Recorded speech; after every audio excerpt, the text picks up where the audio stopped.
I love cookies. I love cookies. I love cookies. I love cookies. Welcome to Cookies, the basketball podcast. I am Ben Detrick. With me, as usual, Jordan Redaelli. Hello, fans, air conditioners, All box cooling units. Cooling devices, welcome. Yes, fridges. I gotta say, man, the last few weeks were grueling. Right? I mean, I felt like there was a certain voice missing from the cookies ecosystem. A void. We just kept an talking abyss. We were talking about sex rampantly, and there was no one to blow that horn. Oh, wow, there you go. Yeah, if only we had a police officer of a sexual nature in the house. What's up, guys? I'm back from China. Yeah. Kuo is back. Would you say it's a triumphant return? Maybe if I didn't feel so messed up from jet lag, I'd feel more triumphant. Jet lag is so real; it's crazy. Can you tell me what jet lag is like, please? It's like I've never had no. That's a good question. I've never had jet lag. You're from Australia. I've never motherfucking had jet lag. No one believes me. I've also never had food poisoning. No one believes me of that. I feel like we've seen you have food poisoning, You've but not maybe I'm seen mistaken. me have food poisoning. No. Probably 28? alcohol poisoning, maybe even drug poisoning. Bubble gut. With her- None. No, like actual food poisoning. People say that they have food poisoning all the time, and I think they're full of shit. That's like throwing up all day. Yeah. So Okay. you're a food poisoning truther? Yes. Wow. Here we go. I was worried about that traveling abroad because some of the food stuff can really get you. I think Portugal got me a little. I was just wiped out. Ben's favorite magic place. Are we talking about Portugal or are we talking about Mexico? I'm confused. So wait, let's just get back to this here. So Jordan, you don't believe food poisoning exists? Yeah, I know it's stupid to think that, but Maybe Okay, we're all on the same page here. Go no, on. because Maybe I you have live had that like clean life, lots of chef friends like, no, I've definitely food poisoning is definitely a thing. I just don't think when people say they have food poisoning that they actually have food poisoning. I think Right. maybe they just reacted poorly to something they ate, or they're just fucking pussies or something. Like, It's like I'm having a nervous there's breakdown. such- You're just like tired. come on, like people are like, oh, I've got food poisoning. No, you don't. You just might have a gluten allergy, or like maybe you didn't like that banana, or maybe you drank too much last night, and it's all wrapped into one. Where do you draw the line? Yeah, to their credit, that's food poisoning. What? Not liking a banana? Yeah. I mean, why not, right? It's a broad spectrum. I thought food poisoning was when something is wrong with the food that causes you to involuntarily throw up, not just because you don't like something. I think someone's a food poisoning cop. I think you're correct in saying that food poisoning is a fairly specific idea where, oh, you ate something, it was bad, and your body responded to it by making you ill. It's viral, bacterial, whatever. I guess those are two totally different things, but maybe we'll say bacterial. If there's scientists out there, you can help clarify. But Or just somebody who knows anything at all. that's not me. But Kuo, you are also right though, because like if you don't like a banana, you're like, ew, I feel gross. The banana sucked. Like that's kind of. Or if people get sick, they're like, I think it's something I ate last night. It's like, nah, you think? Nah. Well, there's certain things that like have such a broad spectrum. We don't know how to talk about it. Like, I'm depressed. I'm like, are you just tired? It's like, I'm having a nervous breakdown. It's like, are you just nervous? Like, or are you having a breakdown? And people are like, well, I've seen people have nervous breakdowns, and that's not one. I'm like, Yes. are you sure? Like, Yeah, it I've could seen be people that. have nervous breakdowns, Oh, and for most of sure. the time that is not one of them because those things are fucking nasty. Oh, dude, totally. Well, it's also the sort of contemporary emotion of the day to be anxious, where like when that anxiety hits, it's like, are you just saying you're nervous about something or you're stressed? The dovetailing of the typical inconveniences and irritations of life with a greater psychological underpinning. Is the nervous in nervous breakdown like equitable to term? being anxious? I think it's like the central nervous system. I think it's your fucking that's- mind shutting the fuck down and changing completely. And I agree. But that's what we're trying to say, right? It's like, There's a lot of experts here. but like, What? no, but- Nervous Records presents. Oh my God. But Somebody it's- grab Ben by the hair and drag him into the fucking 22nd century.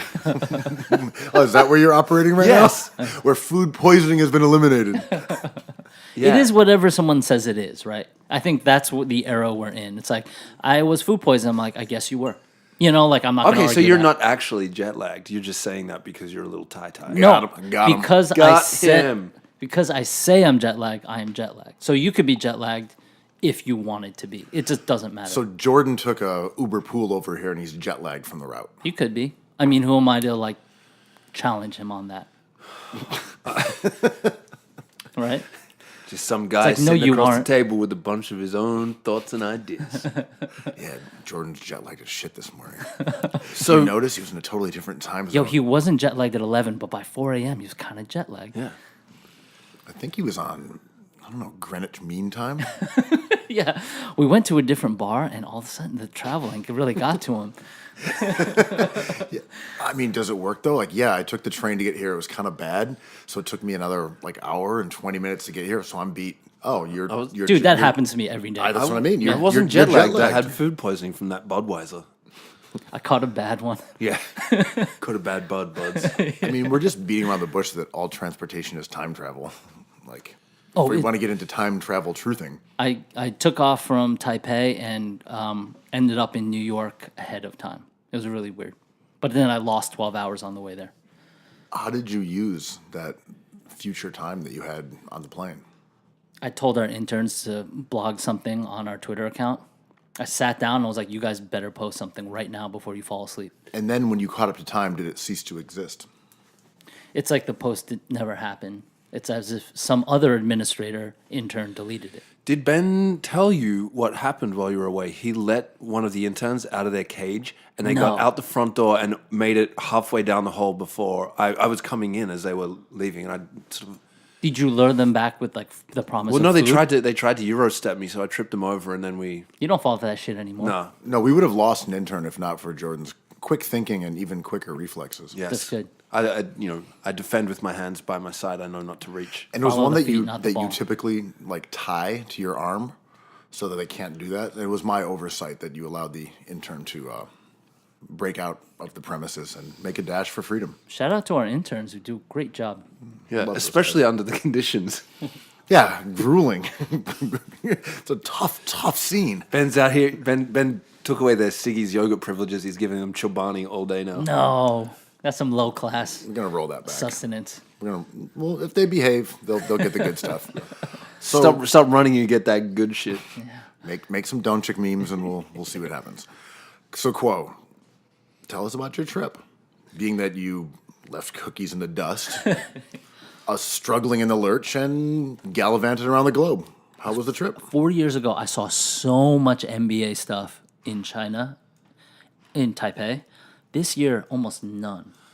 Oh, Jeremy Lin's and Well, like, it was, I saw a few Jeremy Lin things, but it's mostly just like all-star stuff, you know, like Damian Lillard jerseys, jackets, like starter jackets, like vintage stuff. You go into shops and you can like find collectors with like shorts and old-timey jerseys. Well, can we get a I guess a hot take based on this completely anecdotal experience that you've had? The hot take is Supreme is like an invasive species. It has wiped everything out, including some like high-end weird bootleggy vibes in Taipei, which is like bootleg heaven, by the way.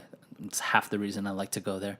The other half is food, which is incredible. Well, before you get into the food, what about the sneakers? You were posting up on Twitter, Instagram, etc. Like a lot of unique clogs. So hard to find. I was looking for all the Yeezys and like Balenciagas, and I only found one stall. There's a neighborhood with all the bootlegs, and only one stall had them. It's been like wiped clean by Supreme.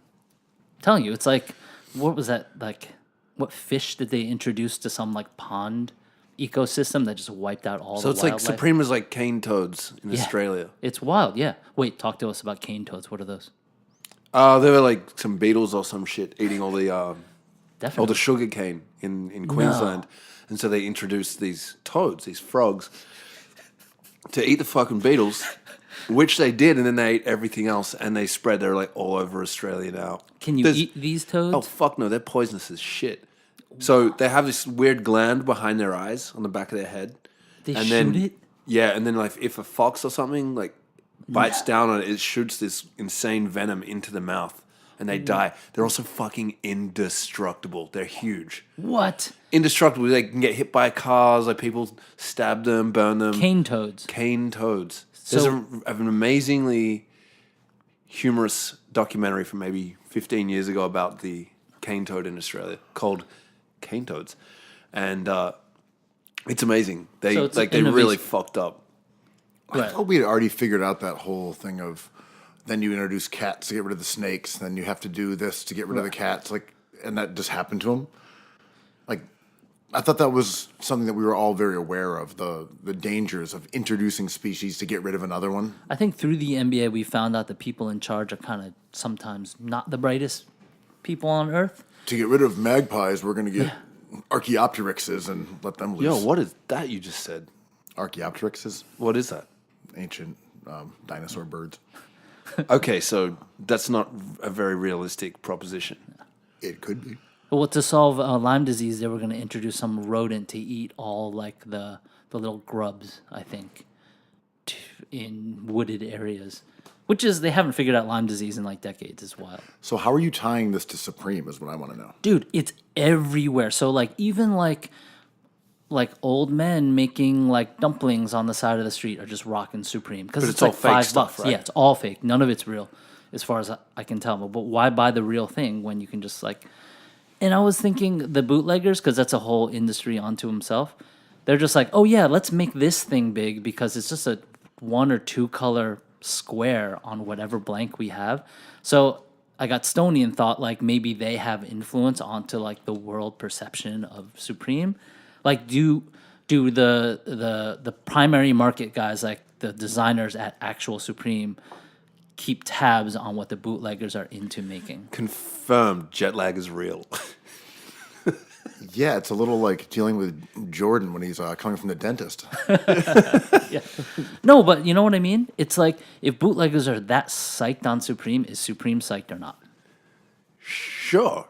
Are you I sure? don't- Are you sure though? No. Because do you want that out You there? can tell or do that you I want wasn't that sure out by there? the way I said, sure.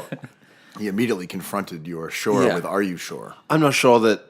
I'm not certain that Supreme gives a shit either way. I mean, they track that stuff because they sued a company for bootlegging them, and then Barbara Kruger was like, "But that's my thing," and then people were like, "But it's just a typeface in a red box. Like, who can copyright that?" Trump tootin'.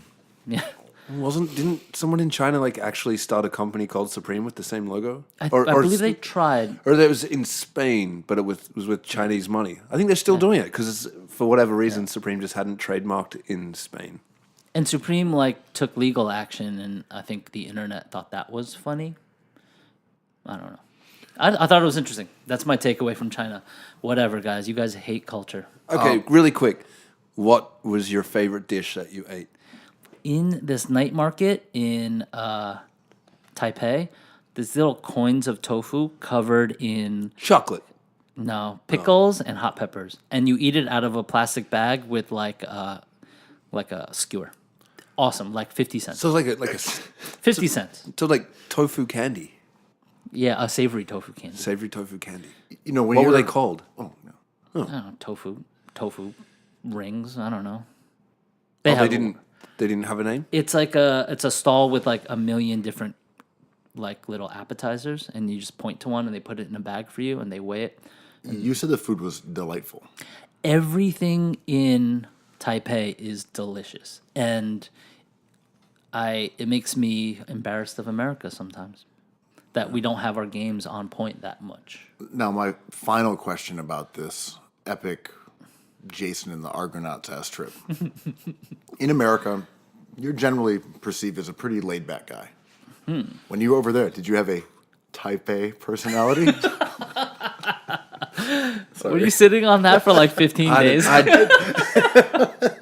No, I just thought of it now. And I don't yeah, even yeah, know how to laugh at that. I might just have to leave.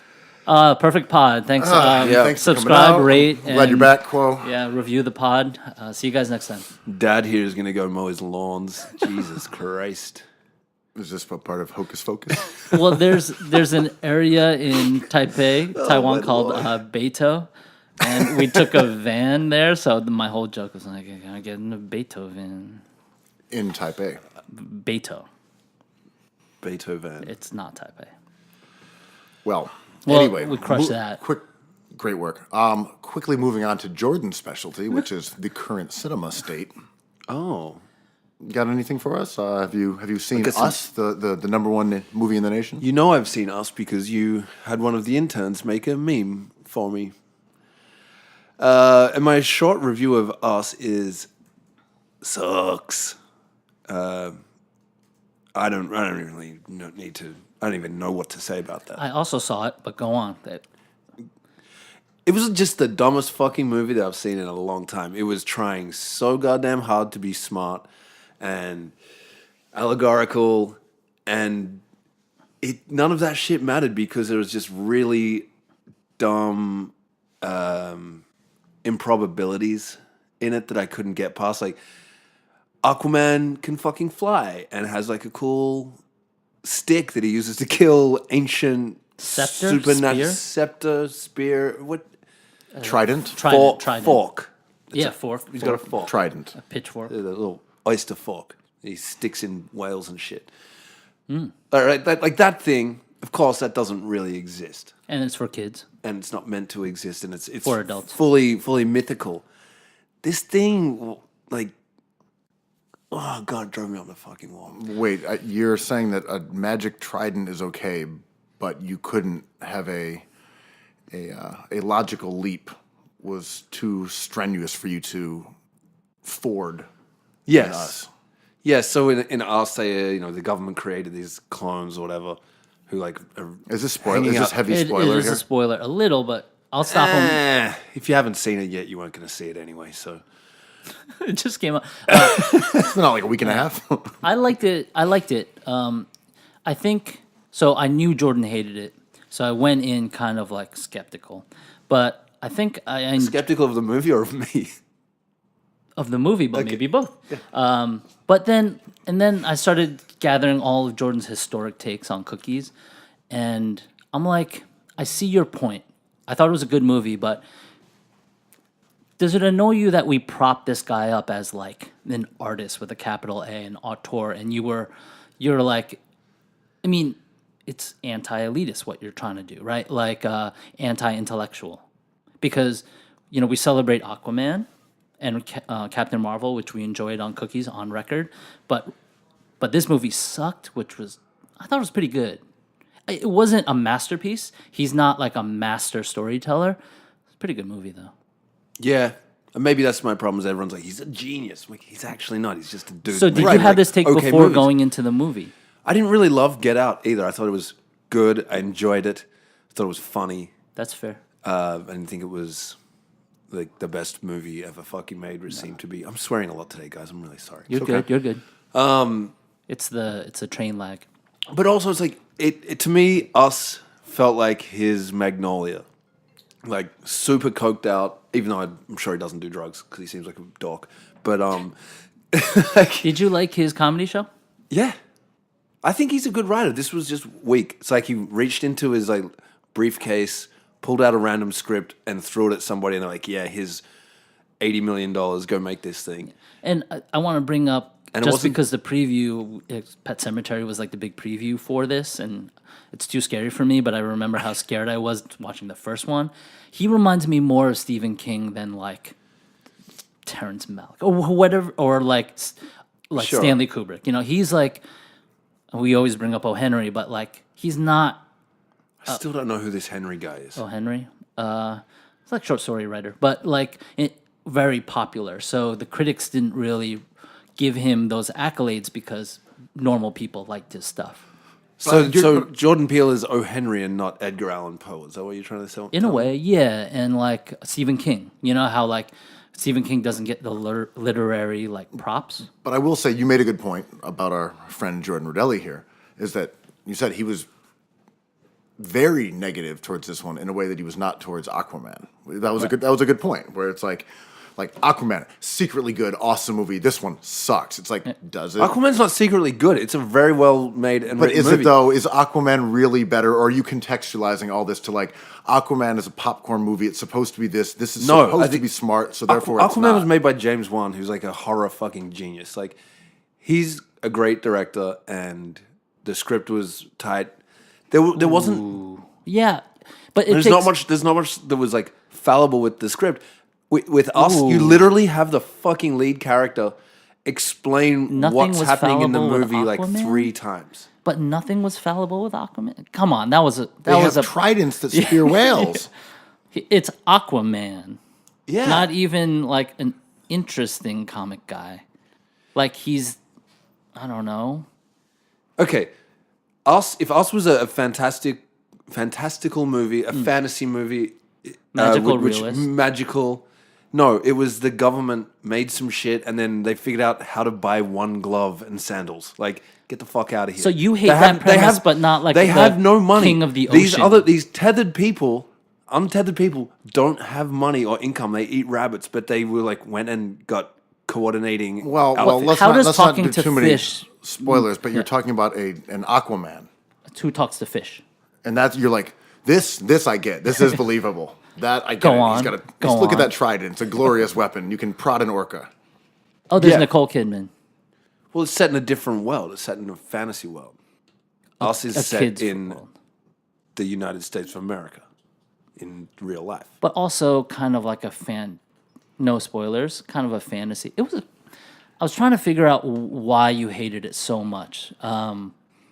Other than like the anti-intellectual part of it. But it's not. I'm not anti-intellectual. I you just not? like Are it you to. sure? Be, yeah, motherfucker. I've watched so many movies that aren't Aquaman. Come on. Well, He come loved on. he loved the intern. That's right. Oh yeah, I felt No betrayed. by plot that. holes in the intern. I felt betrayed. Whatever. by You haven't that. even seen this movie. I haven't seen any of the movies we've talked about. Yeah, all right, I saw what's Get up? Out. Get Out was good. It Yeah, was entertaining. it was pretty good. I liked it. Very good. Lupita was great in this movie. Us. I liked her. Yeah, She's yeah. amazing. Just wish she didn't have to explain the movie to everybody 3 times. It was throughout splainy, but that's why I bring up like Stephen King and stuff, or Spielberg, right? Like the end of all these Spielberg movies is like, and then it happened, and I'll give you 20 more minutes of like why it happened. Yeah, I love a good Spielbergian Spielberg. blue balling. That's a good comparison. Spielberg's like to a the edging of podcast directors. Oh no! that I know. Bring it back. Bring it back. man. It's called Cookies, and we always give you an extra 20 minutes of garbage at the end of every episode. Really? I thought it was at the beginning. It's just that 15-minute window in the middle where it's talking about. Everyone's time zone just hits different. It's that pod. Where's yours hitting right now? Well, I mentioned the Archaeopteryx Oh, earlier because I've got dinosaurs on the brain. Go on. The New Yorker had a engrossing article. Be careful. Anti-intellectual. Yeah, Jordan, dinosaurs didn't exist over here.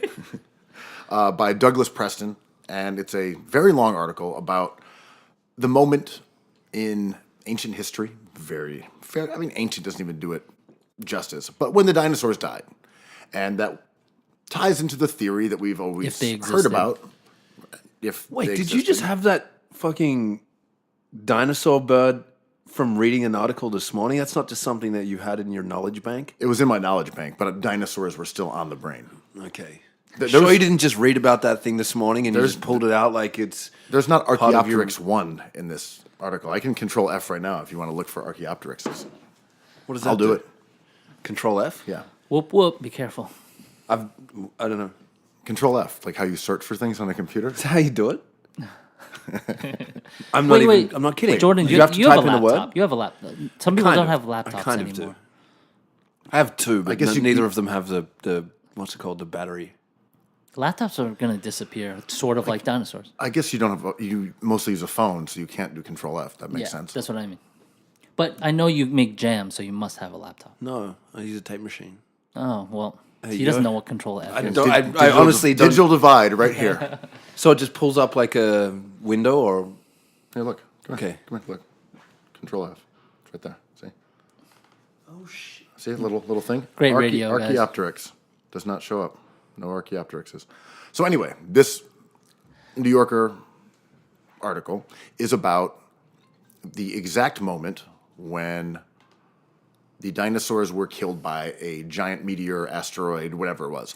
So it hit the flat Earth and it bounced like a pan and they flew off. Yeah, right? and it basically was described kind of as a bullet to the head of Earth, and it hit in Mexico. And the details in the article are just outrageous. It basically was like, and then the entire Indian subcontinent was afire, and you're like, what?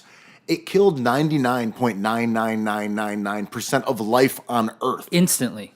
It's just outrageous. You read this shit, you're like, wait, what? And then ended up according to the article, ended up creating our solar system because the debris that fragmented off of it created planets like Mars and the moon, maybe. It's just outrageous. And what Wait, I was Mars is younger than Earth? According to the debris around Mars could be parts of Earth. Sick. and they that is also sick. and they also talked about how then mammals and mosses and lichens and little things just sort of were the only things that survived, and then we exist because of this massive destruction of the earth. Like otherwise dinosaurs would have just kept on kind of like doing their thing. And my idea of that event was always a brontosaurus kind of like looking up at the sky and you seeing a light, and it was like a Far Side cartoon or something like, this isn't going to be good. But that's what the article details. But that's what I mean. Yeah. The article actually talks It's like about that's that. getting bigger. Like, yeah, the dinosaurs like, and you're so sympathetic. You're reading like, oh, that poor fucking T-Rex It's like out it's getting there hot. going Yeah. through the jungle, doing stuff, just everything engulfed. What in about the flames. flying bird one? Couldn't they just fly above the flames? I feel like the sun was also blocked out for a while, and then all the food was destroyed. All feel- the food was destroyed. You feel really bad for the dinosaurs when you read the article. This is a kind of a tangent, but the mushroom thing is amazing. Have you guys like Googled like all this mushroom stuff? So it's like people think that maybe mushrooms are extraterrestrial kind of presences, a presence on Earth, and they kind of are the arbiter of everything. So like volcanic eruptions are rock, and it takes millions of years for these mushrooms and lichens and whatever to like break them down into soil, and they kind of talk to each other in a network that's sort of like a computer, and like they behave in ways that are closer to animals than plants. It's just incredible. You can go like deep into this stuff, but weirdly attached to like an extinction level event. What's that thing called again? It's like the Mushroom Network. I'm trying to remember what it was called. I don't know. It's like the psilocybin or something, Yeah. whatever it's called. And it just is. They're all kind of weirdly connected. Yeah. And there's incredible research on mushrooms where they'll evolve and adapt separately from each other in order to do different tasks. Yeah, mushrooms are like are really they're out there. amazing. And the they'll like mushrooms are incredible. I love doing research on mushrooms. Where do they fall on the Jordan Drug Big Board? Right, magic right mushrooms. below acid gummy bears. those sound delicious. Acid gummy bears are the best. You eat the head, 20 minutes later, eat the legs, 20 minutes later, pop that body right in, and you're good to go. Are they at the top of your big board? Yeah, I don't really like weed or cocaine that much. People always tell me mushrooms are like the best kind of high because I've never done drugs, but people are always telling me that's the one to do if I choose one. Is it Okay, true? that's good Is to it know. true? That's the. Is it mild? Why do no. people say that? It's super fun. It's just mellow. I don't know. You could do lots of things on them. Like, Listen to music, walk around, it sounds good. hold hands with yourself.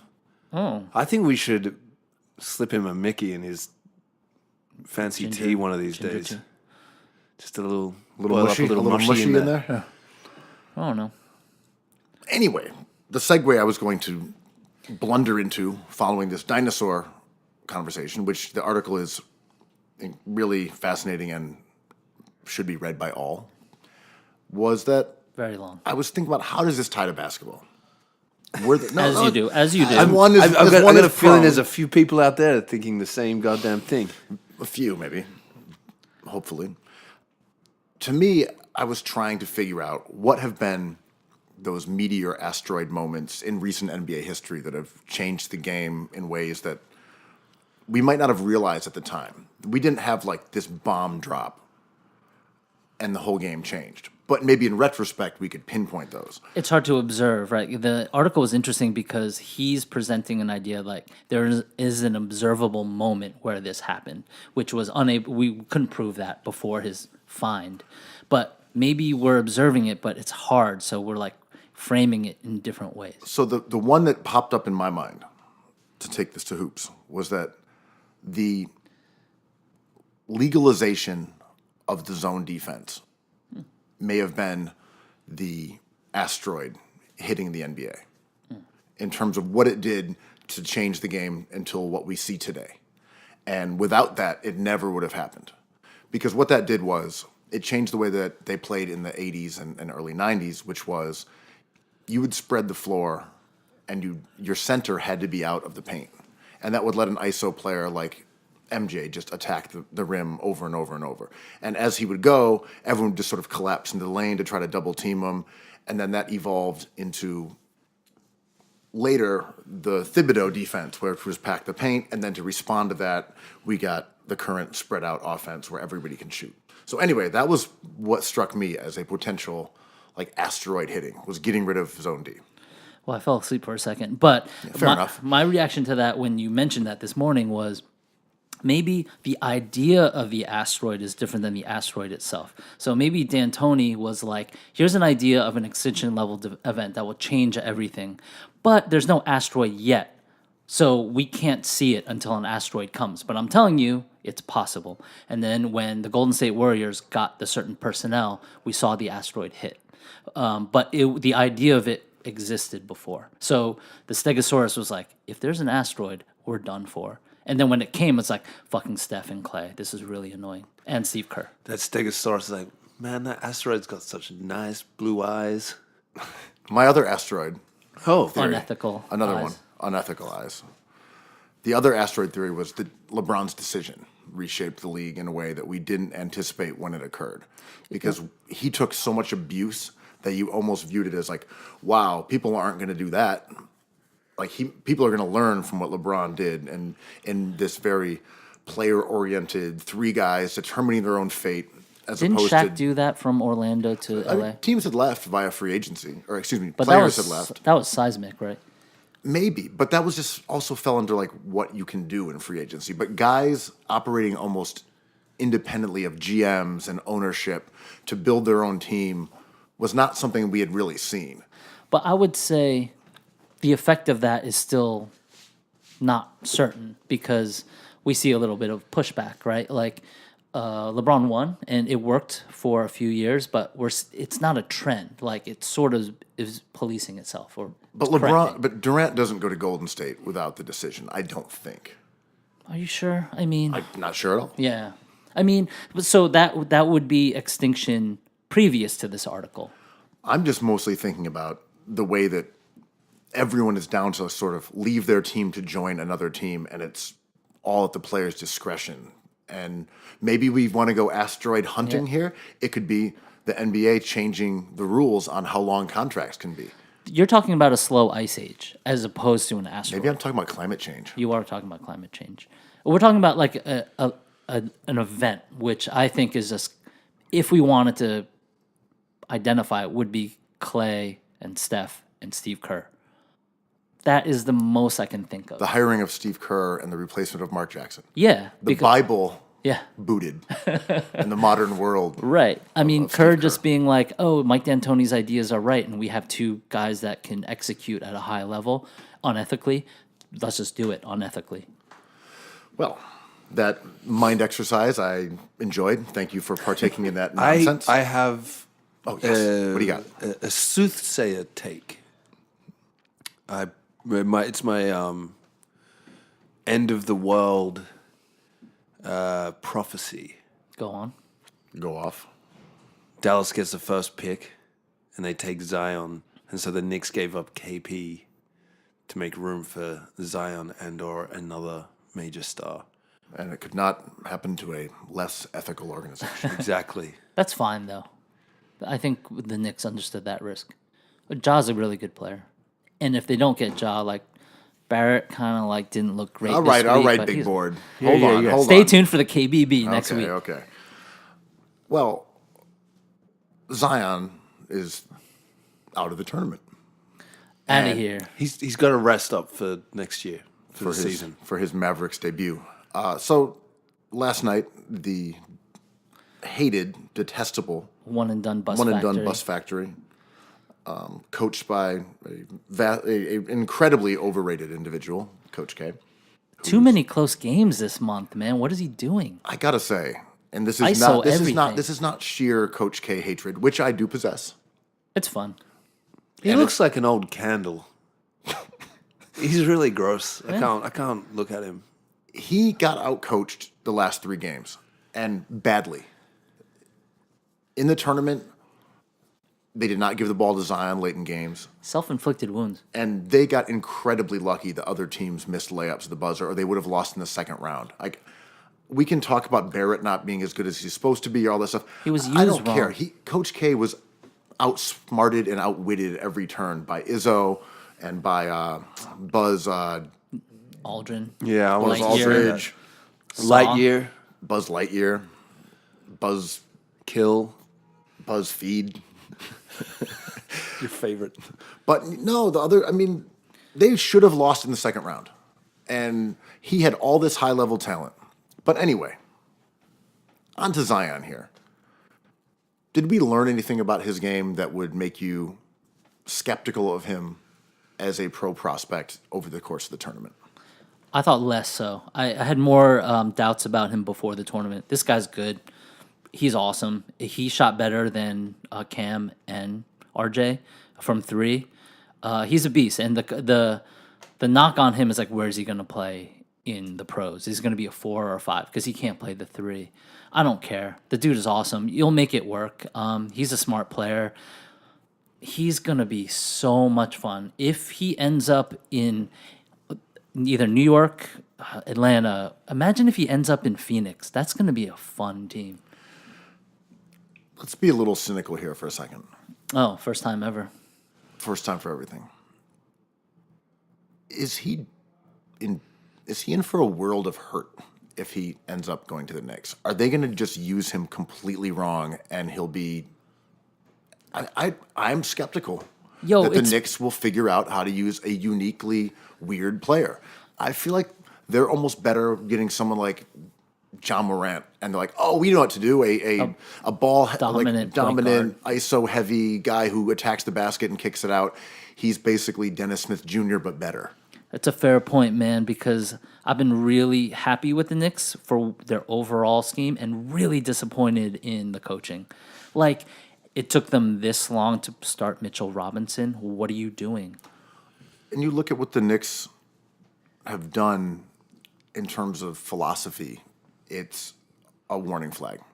Because They're not playing smart. when you don't care about winning, you can do whatever you want. You can install a philosophy, an orthodoxy. You can play your guys who fit into your system. You can make them do things. It's not like you have Melo and you're like, can you just stop jab stepping and taking 18 footers? You have young guys who say, hey, this is how we're going to play. And they have to say, true, I'm a rookie in the league. I have to defer to you. I'll get behind that 3-point line. And you look at what the Knicks did. They didn't run. They didn't take threes. They didn't play young guys. There are so many problems with like the way that they built their infrastructure, or the architecture of their offense is not smart. Instead of being like, this is how you guys play together to be better players, to be a smarter team, I think they were just one by one being like, do you have it or not? Nope, you don't have it. Yes, you do have it. Night to night. It's like, Moody, I had it for a week, but now he doesn't have it. He's benched. Like, they didn't teach these guys how to play better as players. They just taught these guys to be like, show me something.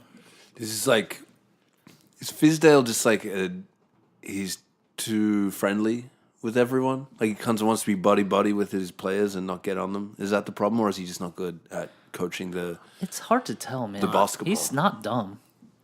No, and Miami always had a good system. I thought in Memphis he encouraged guys like Gasol to take threes. I never saw evidence that he was a bad coach at all. But then when I look at what the Knicks are doing, maybe he just sort of checked out.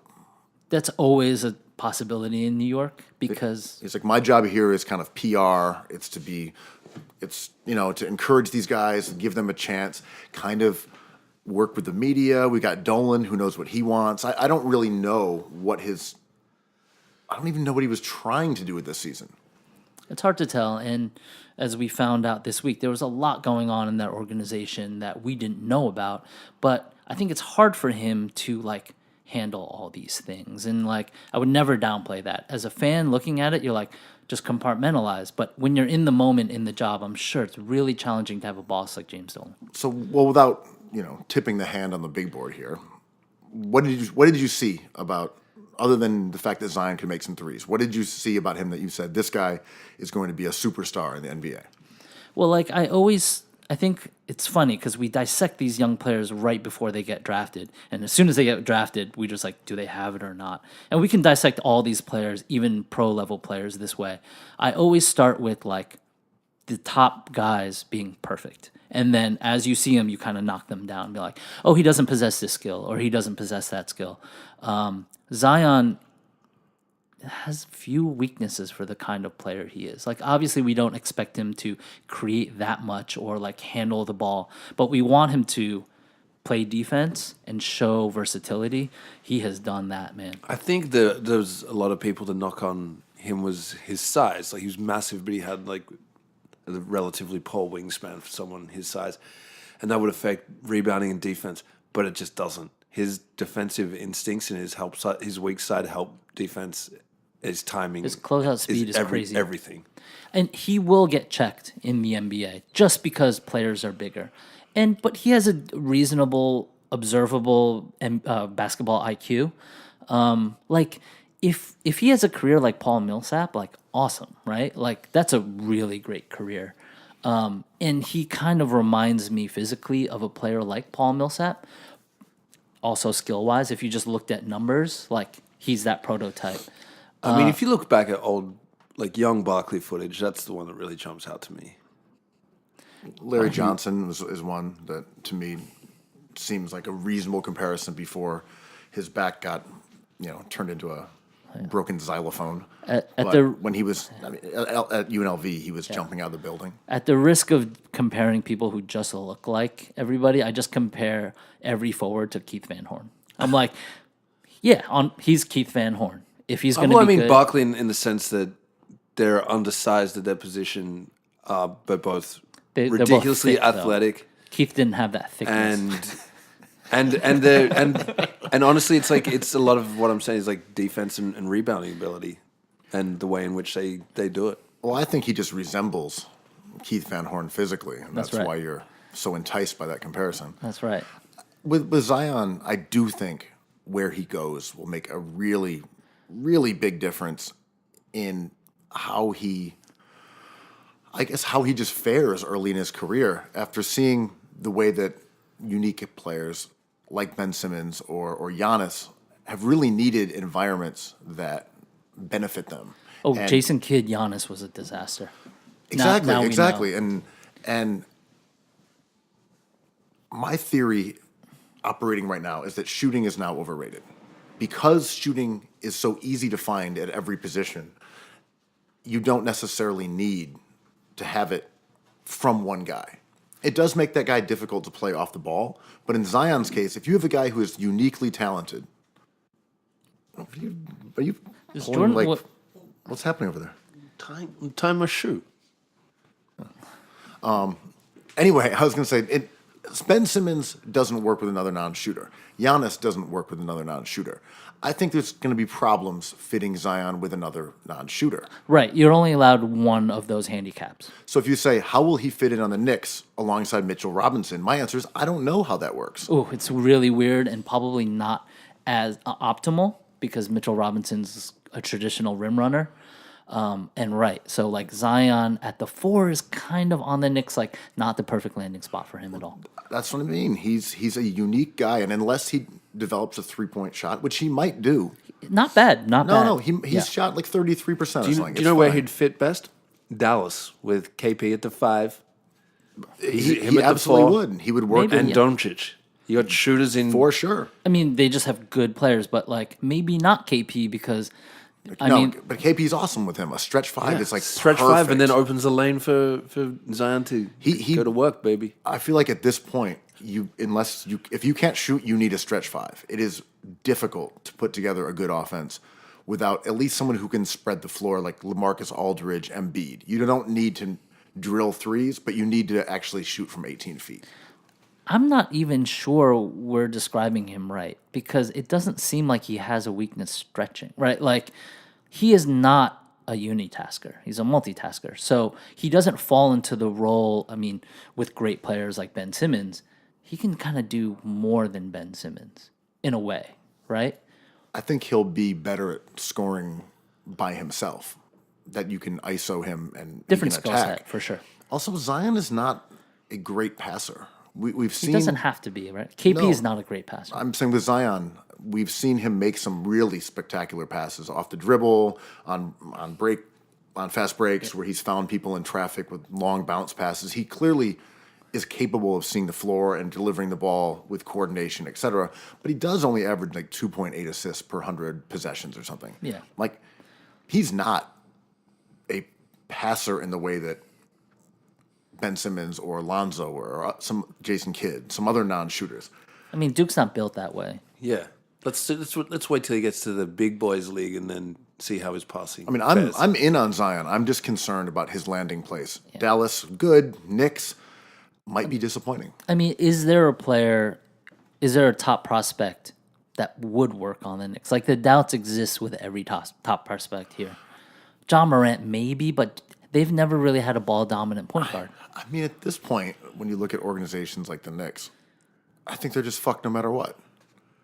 It's the wrong point of view. But It's you, just cool, like, you got Durant. He's coming. Kyrie's coming. You might have enough talent with those two guys to make a run at the finals. yeah, it's like your friend who's a jerk who broke up with their boyfriend or girlfriend, and they're like, "I'm back," and you're just like, "Well, you're just gonna mess the next thing up anyway." I just have no faith. Unless you're not a jerk, No, I right? have no faith whatsoever that the Knicks will ever be able to put together the talent, the surrounding talent because they don't know what they're doing. They're gonna mess up Mitchell Robinson. They're gonna use him. I think it's reasonable to predict that we're gonna be sitting here next year and we will not know more about Mitchell Robinson than we know now because the Knicks just don't know what they're doing. I bet you at this time next year, like, now we're gonna play the kid. I'm like, you had a long time to like find out what this kid is, you know? The Knicks, however, are not a boring team. Maybe the most interesting team in the league That's I a would argue. stretch. I the mean- most interesting. in terms of a soap opera. I don't really find them interesting. Yeah, I don't know if like. Do you care about anyone on that team outside of Mitchell Robinson? Like, Oh my You God, have- Smokes! Yeah, I love Smokes, but he's terrible. And Yeah. we couldn't really see him this year though. He played no minutes. Him playing under 1,000 minutes just doesn't make any sense to me. The whole year was supposed to be figuring out what he was, and it just never happened. That to me is what the Knicks have robbed their fans of. If you were a Sixers fan during the Hinkie era, you got that incredible churn of players just going through second rounders, undrafted free agents, guys who were drafted high in the draft and flamed out. You just got this continuous just carousel of young guys with like little bits of interesting potential that you could root for or dive into inspecting and being like, okay, this guy, Elliot Williams, there's something about him that I really liked. I was talking to a friend with children the other day who has season tickets to the Knicks.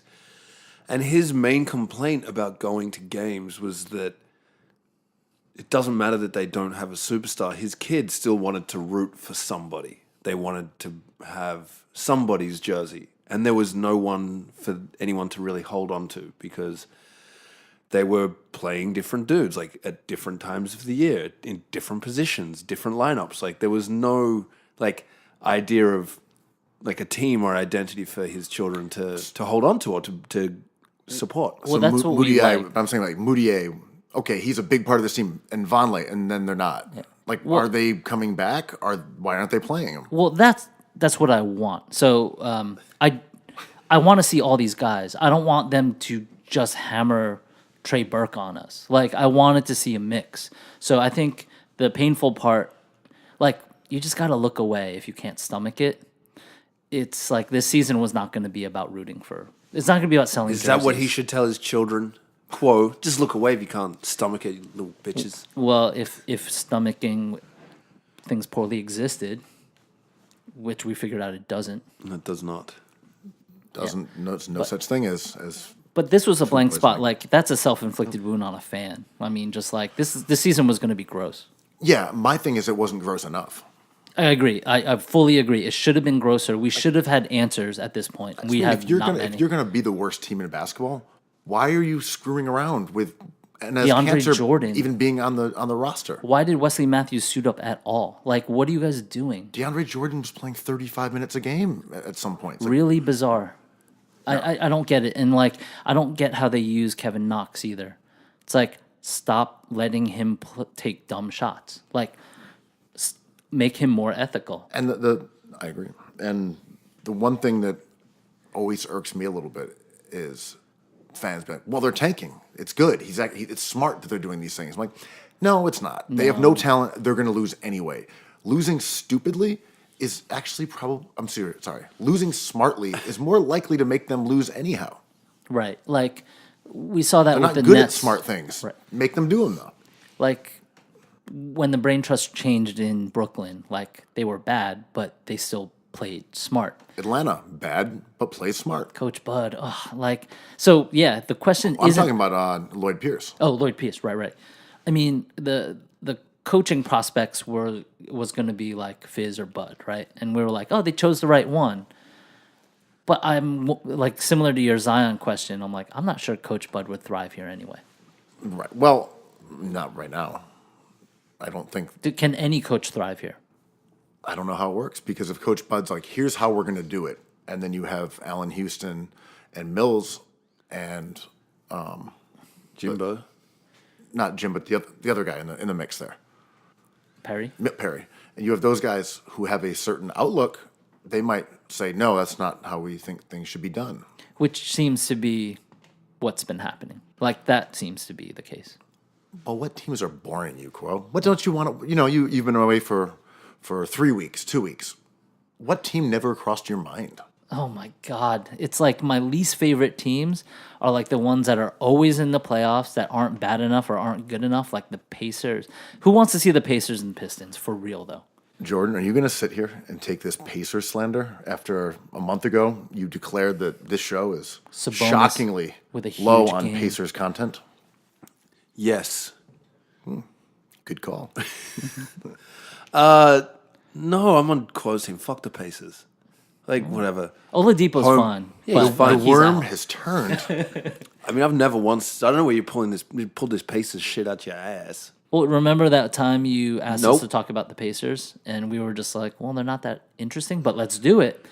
Wow, Is Miles I Turner wanna- interesting? If we had tape of these conversations, if it was somehow recorded, we could pull the tape and hear Jordan furiously demanding that we give the Pacers The their number due. 3 seed at the time. Look, I think I may have mentioned the Pacers, but it was simply to throw the scent off the Lakers and the Sixers and the Knicks yeah. and the rebuilding Celtics. And yeah, the marquee teams. You wanted a little shine for the Pacers, who you now admit are incredibly boring and you don't want to talk about. No, I do not.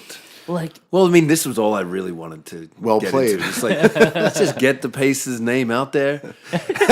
chew some Mission clock on the accomplished, yeah. chew some clock on the Sixers takes, and that's about it. are we interested in the Detroit Pistons? I'm interested in Blake Griffin in the playoffs, doing his thing without Chris Paul. Are you? Yeah, He's had a great season. I like watching Blake Griffin play. I never used to, but I have now that he's become a little brighter and more earthbound. He has. So you prefer the cerebral player over the high flying? yes. So the landscape in the Eastern Conference here, that's the only place there's any sort of race is for the last spot in the East. And only one of these teams is going to be excluded. And right now you've got Detroit at 6, Brooklyn at 7, Miami at 8, Orlando at 9. And they're separated by give or take 2 games.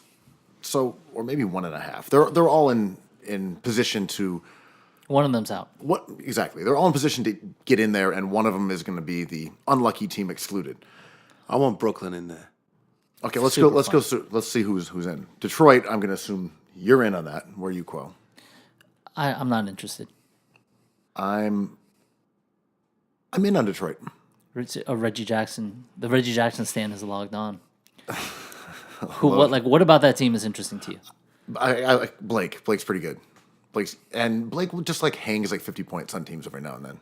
It's kind of fun. He's a funny, salty guy. Like, I think he handles his saltiness with an entertainment value that I enjoy. So, yeah, okay, on a big stage, he might do something super funny. Brooklyn In. Fully in. That's a D'Angelo Russell treat. Say no more. Wait, I got to say one thing about this. Okay, say some team. more. People out there talking about Kyrie Irving wants to go to the Nets. What happens to D'Angelo if Kyrie goes to the Nets? Well, he's unrestricted, right? No, he's restricted. Restricted. I mean, you take Kyrie over D'Angelo, right? No, Why not? because I like D'Angelo. He's young. Also, the difference in the contracts, and then you'd also be able to have D'Angelo. His cap hold would be less, so you could actually probably sign someone else and then bring back D'Angelo. That would be the argument from a financial standpoint. Is that Kyrie you're going to have to pay 1/3 of the salary cap, so he's going to get something like 35, versus a guy who's coming off his first contract, and you could even match someone else's. This is where I rein in with I think we're overthinking it. If Kyrie wants to come to Brooklyn, they got to sign him. He's awesome. But they could potentially sign him and bring back Russell too. Yeah, exactly. But what do you do with two of those guys? You can trade Dinwiddie. You can figure it out. Yeah, I mean, it's a good situation to be in, especially with Jared Allen on a rookie deal. But yeah, if Kyrie wants to go to any team, you say yes. Even though he's annoying for like other reasons, you shouldn't make it too smart. He's a top 20 player. I would be a little too dumb, too smart. I'd be a little skeptical of Brooklyn, which is all about the sort of organizational culture. They really buy into that whole worldview, being enamored by Kyrie after what we've seen in Boston. I don't care about that shit. I'm like, get talent, but Brooklyn, I could see being a little unnerved by what's happening. I think in they'd Boston. be like, D'Lo. He'd be like, nah, it's my team. But see, I think they're more like, we're Spurs. No player comes greater than the organization. Like, But then the Spurs signed all these knuckleheads and they fall in line. Like, it's not to say that LaMarcus Aldridge was an easy player to deal with. but I mean, Boston was the new version of that, the collegiate atmosphere that everybody doing was doing that. And then Kyrie's like, man, I thwarted LeBron. I thwarted Brad Stevens. I'm just my own man. But we're doing a confirmation bias thing both ways there. Like, we thought they were one way, now they aren't because they aren't. They just are what they are constantly. So I think Brooklyn being like an organizational, cultural thing is valid, but as soon as you get superstars who are good, you're no longer teetering on the 8th seed, and you're like a top 4 seed, and you have a different narrative. Completely agree. Next team up, Miami Heat. Go, Quo. I love Jay Rich. Why not? I like Spo. I think that's a fun team. I can live without them in the playoffs. I'm That's out. fair. I'm out on Miami, even though I agree them. Much respect for Miami. They've got hard nosed players. They got a good player coach. named Bam. No, I like them, but I'm out on them. For sure. Yeah. Orlando Magic, Yes. I love Yeah, that I mean- team. all in. Yeah. Oh, That's a wow. fun-ass team. Look at that. I mean, the interns cookies love all them. agreeing. The interns really love him. Yeah, you can hear them rattling their cages out there. We'll give them some Chobani. Someone just shrieked Vooch VP. M Vooch P. Yeah. Yeah, Magic, fun. I hope they make the playoffs. I'm so bummed Obama didn't really pan out to like anything. I mean, injuries is one thing, but like, just to see him be a part of that rotation would be Lucky sweet. that song came out before he started the season. Yeah, that was clutch. Yeah. I mean, but still a hit, even with him not But around. boosted his draft stock up a little bit, got his name out there, and then he kind of fiddled around it all season. Well, talk about like a cultural thing, because like everyone's like, he's so smart, he understands modern stuff, but he is who he is, and like, of course he got hurt, but he was a tough guy to draft that high. Bol is the same way. People are gonna draft him with the top 14. I love how many takes Quo has today. Yo, You've been chomping at the bit to get these takes off. China. That was Quo, not us. That was not How Jordan. dare you say that, Jordan? I was in China. I know. I we all know. That was the first segment. Well, Taiwan is technically Taiwan. But I like that we're just kind of rattling off team names, and you're like, China. I've had 2 weeks without a take. Brooklyn, take. Oh yeah. What are we doing? Are we Okay, doing an okay. NBA pod All or right, not? right. I got one of my personal least favorite teams to watch. Charlotte Hornets. Bobcats, Hornets. They're Hornets. But the Hornets, fortunately for you, have no chance of making the playoffs. Yeah, I know. But I was just throwing a team. You can't succeed with a Zeller. It's just like a rule. It's a universal rule in hoops. Zellers If can't you have win. a Zeller, you're just whatever. The Zeller anchor. Yeah, that's right. Doesn't matter which Zeller, just a Zeller. Pick a Zeller. They want to trade Kaminsky now. It's like breaking. Frank Kaminsky made available by the Charlotte saw that. Hornets. I'm like, cool. Whoa. Yeah. Well, Kupchak, what's his plan? He's the most interesting part of that whole thing, right? See, I told you you'd have a goddamn take on this. He's got so many takes. Can we just slow down the nut check, and get to that was pretty good. Whoop whoop. Let's get to Kemba. We can talk about in free agency, but is Kemba really going to throw away the rest of his career in Charlotte, which, as you said, does not seemingly have a plan, does not have an easy route here to being a contender or even that bad as long as he's on the team? The answer is yes, he is. He's going to throw it away. He's not going anywhere. He's finally like come into his own. What do you It's think his Jordan team. He promised him? wants to be the big dog. Do you think they promised him something? Like a move towards a free agent? Did MJ promise Kemba Right. How did anything? they sell Kemba on staying? I think it's like starting in your career here. We're going to turn you into a superstar. Well, he kind of already is a superstar. He's a star. He's an all-star. I don't think Kemba has the need to be like the big man on campus. I think he is one of those dudes who seems to have a loyalty to the city of Charlotte and potentially the franchise as well. And that, And don't we celebrate that allegedly? right, when they were talking about him being traded last season, he apparently was like tearful and was like, "Oh no, this is my team. I've given all this effort and my heart. I want to build this organization." You're like, man, I don't know. I would really like to see you somewhere else. I mean, I think Kemba's fate, like he is what he is. I think he had a really good run in the first couple months of the season, but like he's not a part of like, he could be a part of the Sixers instead of Tobias Harris and make them a contender for the finals and championship, but he doesn't really exist in like LA as, has he been outdated? Is his type of player devalued now? Like ball dominant Ja Morant type guy. I don't think so. I think Kemba he's a really unique, special talent. I think he's one of the better offensive players in the entire NBA. I think you could make an argument that he is about as good as Kyrie, who you said that if Kyrie wants to come, you take him. Kyrie's much better. I don't know. Kemba's not as good as Kyrie Irving. They're Yes, pretty but close. Kyrie Irving doesn't look like Jesus. Kemba Walker looks exactly like Jesus. True, sorry. Crucial. It's a big part of it. Friend of the pod. Well, I don't think Kemba is like the biggest fish. I don't think he's in that tier this summer. I think his career might languish in many other places other than Charlotte. well, looking at PIPM, You love that this year. What is that? it's good. It's another advanced metric thing. Yeah. I know, But can you explain it? absolutely not. Okay. What does PIPM it even stand for? PIPL? Oh, player injury performance layovers. M as in Did you moon. design this? I may have. Wait, what else? They have Player impotent penile lackey. Whoop whoop. basically they have Harden, Curry, Lillard, Kyrie, Kemba are their top four offensive. I don't like it. That's like a guards. terrible top four. Who do you like in that top four offensively? Those are all guards. Like, do they? no, that's their top point guards. Oh, okay, but just point guards. Yes, I mean I'm just saying those by are- right. metrics here, Kemba and Kyrie are fairly similar. If BPM is different, but Right, we but don't if- love BPM But if anymore. you'd rather have you'd say one is a instant sign, the other one you don't want. I'm like, yeah, they're kind of similar offensively. got- No, The- they remind Kemba reminds me of Kyrie. Who but has the best LOP results?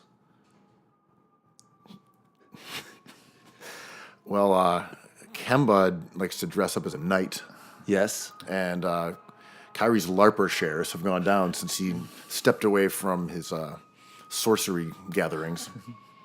Does that satisfy what you were going for? Yes.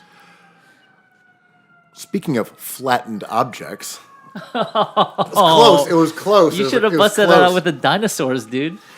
The flattened Earth, Kyrie. That's what I thought you were going with that. I thought about it. That now. forbidden image. So anyway, the flattened odds this season have. Did they work?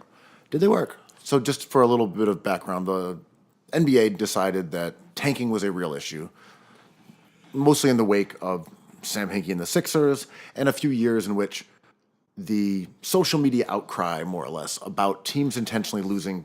And Cleveland got so many number ones, and that made people mad. It was social media. Yeah. It was literally social media. No one cared about tanking. No one talked about it until it became a subject of social media with just this fevered pitch to like, we want to lose, they're tanking, and the league decided they had to do something about it. Teams have done the exact same thing forever. It was social media. It was Twitter, to be frank. It was Tim fucking Duncan Twitter. in '99 with the Spurs, they tanked. Twitter. Yeah. And it was, you can tell, it was tied to the year when it was Wiggins, Embiid, Jabari. That was the year that everybody started talking about tanking because of that draft class was highly... Rigging for Wiggins. Yeah, it was literally that. It was that year and social media combining to create a phantom problem for the NBA. Are you going to make a 30 for 30 about this? Probably could. The year social media ruined or revealed tanking to the masses? Maybe. But see, the result, though, of this outcry was that the NBA flattened the lottery odds. And what I mean is they de-incentivized being really, really fucking bad and incentivized being pretty bad. Right. Because the odds are now less skewed towards the worst teams, and now a team that is fairly bad, like not in the playoffs, has a better chance of getting a really high pick in the draft and Fair thereby intention. getting a better player. What happened this season? Nothing.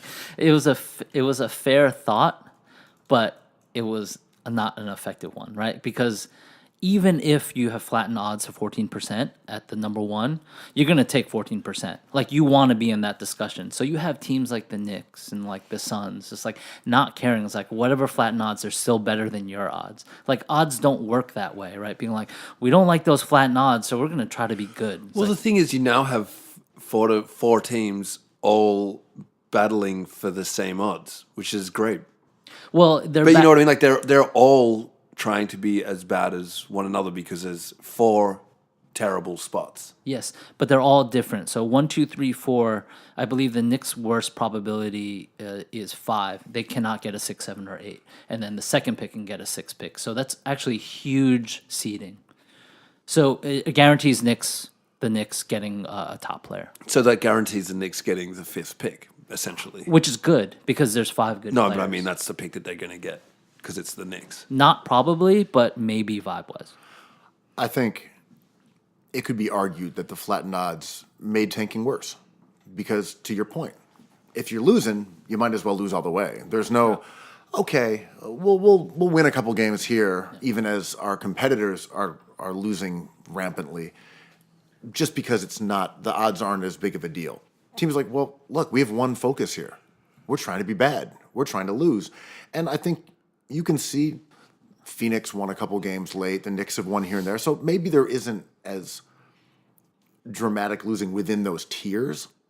But when you get up to the teams that are in like the 7, 8 range, Huge the advantage. Lakers just shut down LeBron. I mean, the Mavericks lose every game.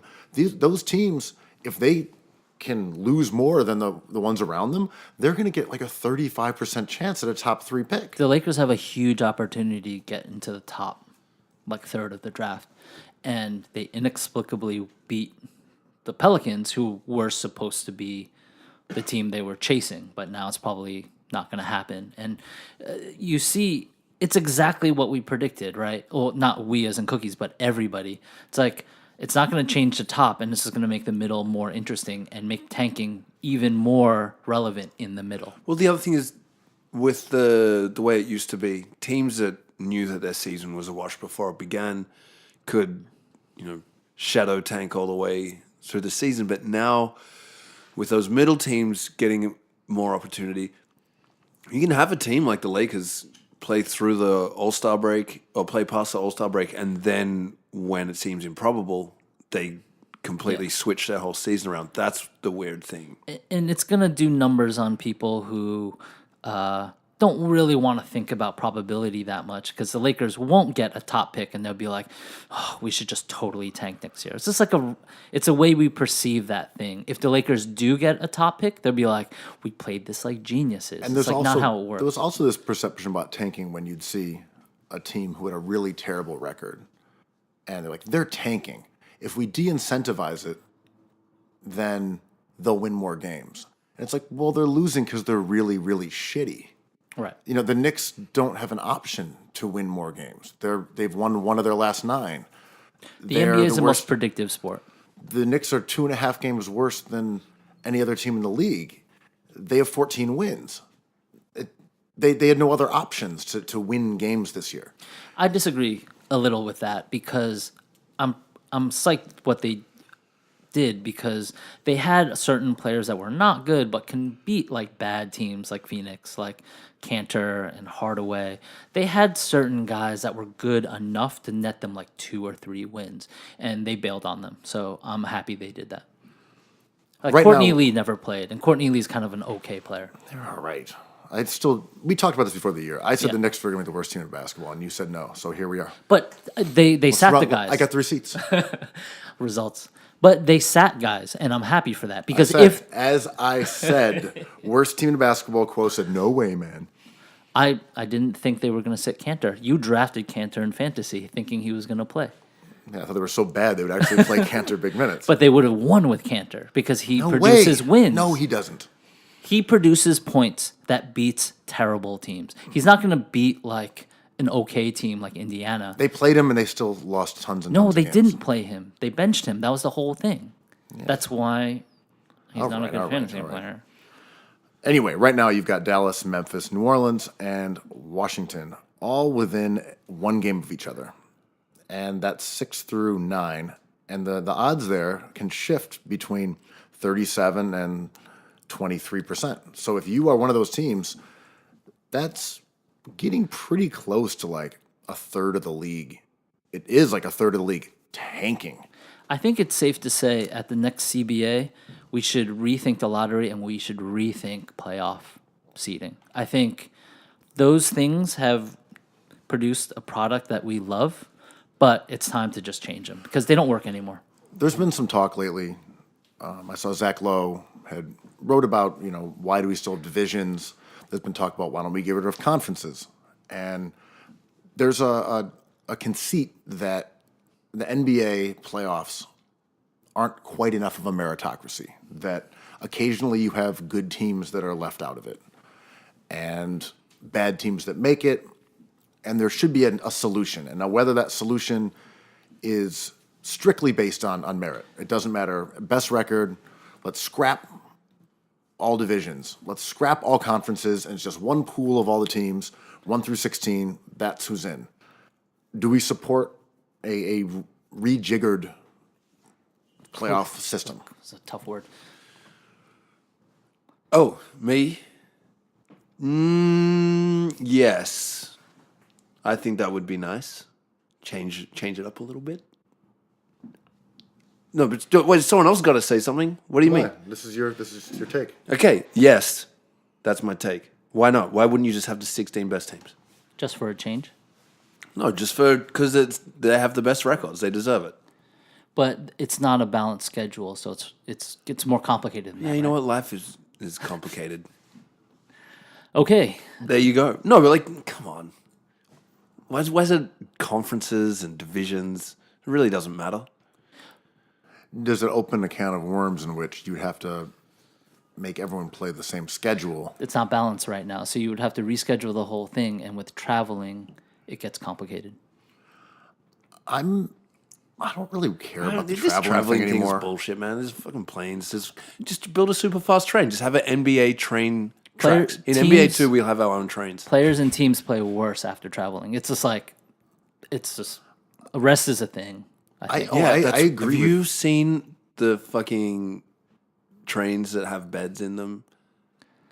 there's a lot of trains. Trains have had beds in them for a long time. So if you But had, we don't believe in So you we had don't a- believe in lag. No you train had a lag. train system where you could sleep in your big. You're just saying these players should man up. So you're saying that time travel is, I've been claiming I'm lagged, man.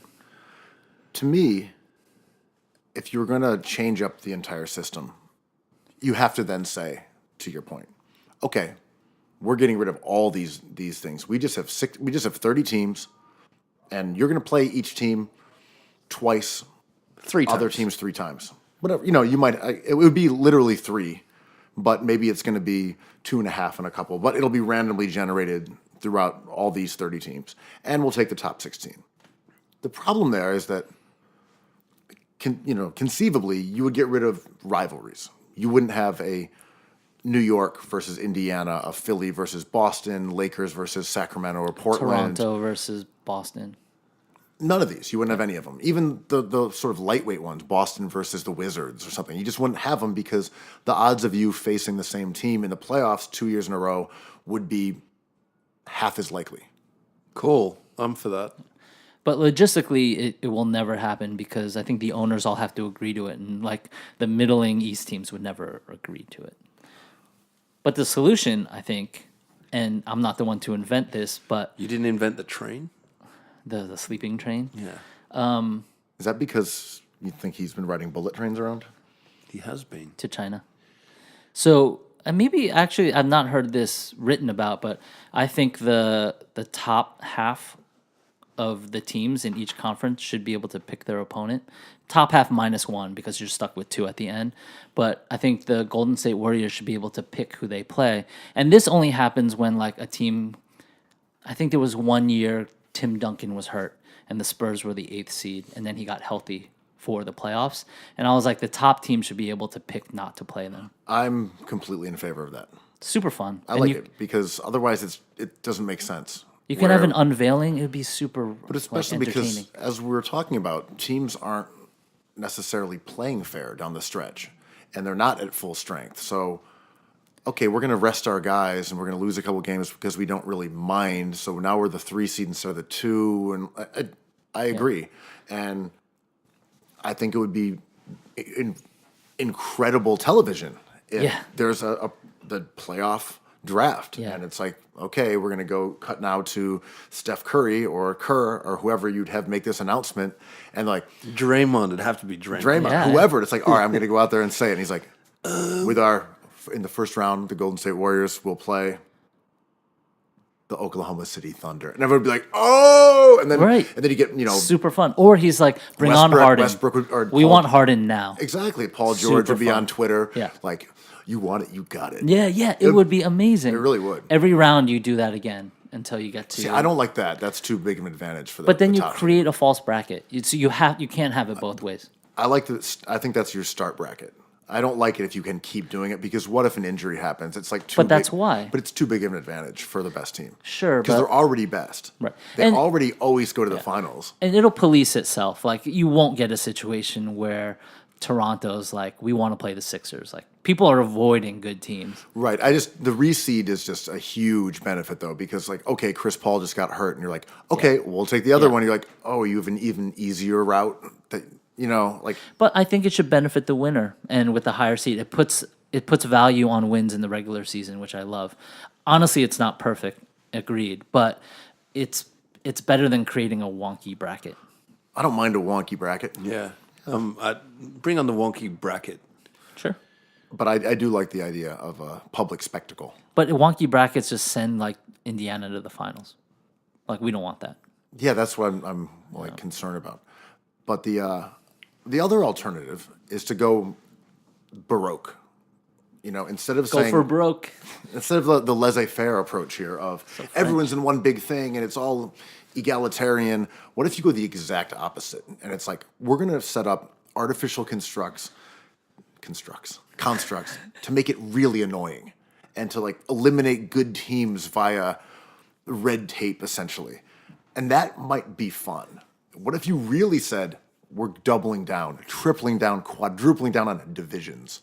It's like who makes the playoffs? Top 2 teams in every division and then maybe a couple wild cards. And you're like Baseball. Baseball does it. Baseball, football. Yeah. What if you go hard on divisions and you're like, you want to get into the playoffs? You got to win that. You got to win that Southwest division, buddy.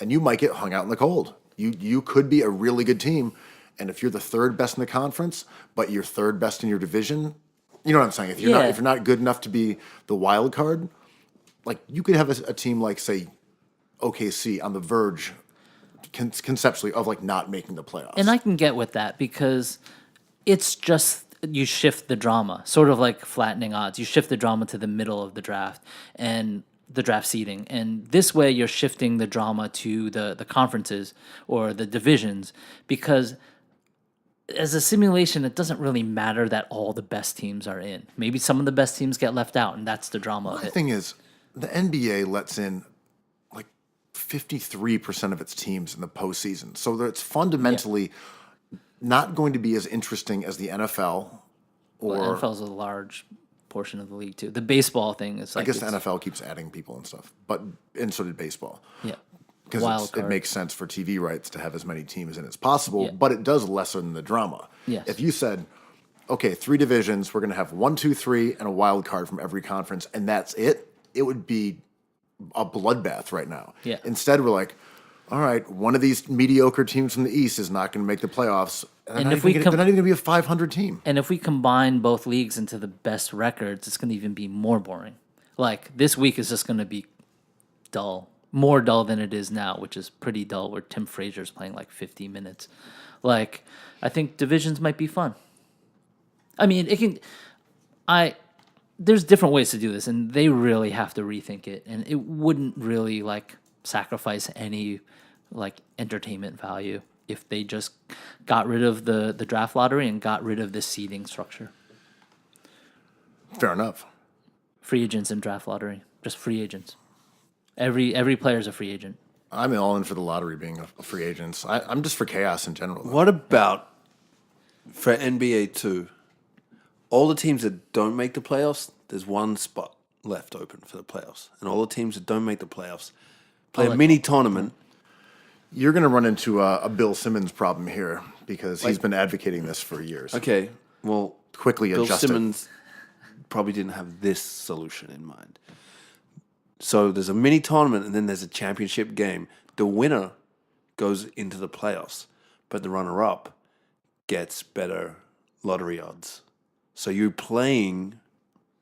You know what I'm saying? So you're playing for either a spot in the playoffs or better lottery odds. Yeah, and That's your reward for winning this tournament. And the lottery odds should be reversed. Like if Orlando doesn't get into the playoffs, like they should get the most ping pong balls because they played the best, right? Yeah, but then you run into the whole problem if you're Parity, but parity no, doesn't exist. It's not parity. If you're fighting for 8 and 9, you're like, so you're saying we could get Zion or we can play the Warriors? Oh, fuck out of here. That's like, true. We're quickly going to tank.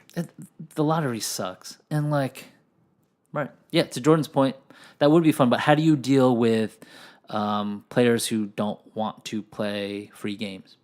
Like, they're not getting paid for these extra games. So what if a player is... You can pay them, though. But then it would incentivize... It's the wrong incentive because why are they getting more of a season on a pay scale than players who have clinched a spot? Like, you're paying them extra now. So it's almost like prize fighting. It doesn't quite work. I don't think the current system is that bad. I do think, in a way, though, we're getting the worst of both worlds, where you get tanking, you get a lack of good teams on the verge of being eliminated from the playoffs. If you want real drama at down the stretch of the season, it's not just about who plays who. That only matters like the last 2 games. Right. It's really about good teams not making the playoffs, and that currently is a dynamic that does not exist. There is almost zero risk of a good team being left out. They need to add a team to the NBA that's a relegation team. Whoever finishes last gets the number 1 pick, but they have to sit out a season, and then the next team comes up. But what owner would agree to that? None of them. Did parity work? Because we look in the West, right? And it's basically set. There's 8 teams. And as it stands now, the Thunder are going to play the Warriors. That's pretty exciting in the first round. Is that a case for parity? Well, we've also gotten a bit lucky this season, and that there happens to be 8 good teams in the West. Because if one of those teams wasn't good, you'd be looking at a really disappointing first round matchup, which is sort of the case that you're probably going to have in the Eastern Conference, where you had the Raptors whipped ass all season, and it's like, okay, you're going to play the Magic maybe, and then the number 2 seed of the. I'm sorry, you have the Bucks playing them, and then the Toronto's going to you're going to have 2 bum ass first round. But to Silver's credit, yes, that is true, but you're still getting amazing matchups in the West. And most of the talent is there just through the quality of players. But he could easily point to the West and be like, see, it's working. Even though it's not working as well in the East, every single matchup in the West looks good. Yeah, I'm really excited for the playoffs, but in the West. What should we do for the playoffs? Because it's really hard to pod when things change overnight. Should we do Twitch? Should we watch games? Maybe so. The playoff potting is really a fool's errand. It sucks, man. Do you guys want should we do guests? Should we bring the Cookies fam in during the playoffs? Because the problem with the playoffs is that if you record the day after a game, Sucks. you can only talk about one game. It's breaking news. And a series is 2-1. If you talk about it, you've got a 1-day expiration, because once they play again, it's either a 3-1, which makes it essentially elimination, or 2-2. 24-hour, 7 days a week live stream. We'll watch it out there. We'll Tight, come in and everyone tight. Go off, King. You know, it's kind of like those fucking weirdos that do CB radio shit. You know, those guys that just sit in their basement. Is anyone out there? That'll be us. Just come in and check it. I like that. So just endless streaming of consciousness. If we coordinate, we could probably always be streaming. We take turns. And we could take turns, but we can overlap enough to get some takes off. We get really fucking drunk, pizza party style, watching games. I'll only last 2 hours with that, man. Pizza puts me to sleep these days. I'm old. Well, use it judiciously. Well, if you slip me some mushrooms, I might. Ooh, mushroom pizza. Well, how many days do we have to do are the playoffs 40 days? Are we going zero God. dark 40? Is that what it is? Can you trip on mushrooms for 40 days? Yes. Yeah, I mean, we know a lot of microdoser homies, right? Hell yeah. Would you say you're more of a microdoser or a macrodoser? Micro. Yeah. I like to. I mean, I explained to you how you eat the gummy bears. I'm not just trying to get fucked up Just immediately. the head. Just the tip. Just wait, whoa. Whoop, whoop. Yeah. Mushrooms is good. You get a little. You shave them off into honey on toast. Woo! Our old band used to play this place, Monkey Town. Remember Monkey Town? Oh hell yeah! The best venue in New York for a It while. was so awesome, and they were serving us tea, and I was like, I love tea, so I took a cup, not knowing it was magical, but someone stopped me because they knew my constitution. They were like, "Do you want to do that?" I'm like, "I love tea," and they're like, "That's You're not normally normal a tea." strict constitutionalist. I've never, As a conservative. I've never opened the windows to my mind. Really? Yep. I mean, Doesn't all that Jaeger open something, or is it just no, not at all. No. I wish. Well, that was some great brain revelations there down the stretch. We got to the perfect place. Do you guys want me to take mushrooms for a pod one time? In the playoffs, that might be what we need to do. I probably won't stop giggling. I get real giggly on. What if fun. what if we tie in the playoffs to the Jordan drug big board? Okay, all right, let's do it. I'm gonna do a different drug every show. Oh, and then me and Ben have to guess which one you're on? I think it'll be pretty fucking obvious right from the beginning which one I'm on. Well, I can't tell the difference between pills or maybe acid and mushrooms. I can't tell. People look and act the same. Well, we'll find You'll out. be in for a treat. And if anyone out there has requests of which drugs I should be on when we do the show, Mail them to him. yes. What about alternative Don't just drugs? tell us on Twitter. You have to actually send them in. What about 7 cups of coffee? Oh, that'd fuck me up, man. Yeah, more than mushrooms, right? I once ate this chocolate bar that had guarana in it. What's that? It's like a natural caffeine kind of energy bullshit Legal, supplement thing. street legal. Legal, but they were like this promotion for chocolate in Australia that they were making, and then I looked at the packet and it said not to eat if you were pregnant. I was like, this is crazy that there's an energy chocolate bar that says don't eat if you have, like, this is bad for you if you're carrying another human being inside you. So I was like, fuck it. And I ate 10 of them, which... How big are they? Like a Hershey size? Like Snickers size. What? Yeah. I ate 10 of them to see if it fucked me up. And guess what? It sure fucking did. Did you get any food poisoning from it? No, I was out of my mind and felt very ill from eating that much chocolate. How long? How long was the trip? The Like, hours. was it like 2 days? Hours? Hours. What do you do when you're... I just felt crazy. I felt cracked the fuck out. So don't eat those chocolates. I think Can they we actually procure stopped. those, Ben? Do you think we can get 10 of those? I don't want to do that to Jordan again. Look, the guy got food poisoning. I did not get food He poisoning. was food poisoned. I want to get that mushroom poisoning. Send them in, folks. This was the perfect pod, but you can expect more perfection on the way. I don't know how. What? Because I think we've hit our ceiling. This is the Luol Deng of pods. No, we hit the ceiling without the Jordan big board, but that is a new dimension. I will say, one time my friend procured like a quarter pound of mushrooms that I was meant to sort of like sell and like dole out to people. You ate them all. Across the summer. Well, yes, I ate them all, but I ate High on them. his own supply, a classic blunder of the drug dealing racket. Classic blunder. It was like $500 worth of mushrooms. And I worth it. ate all of them. I shit you not.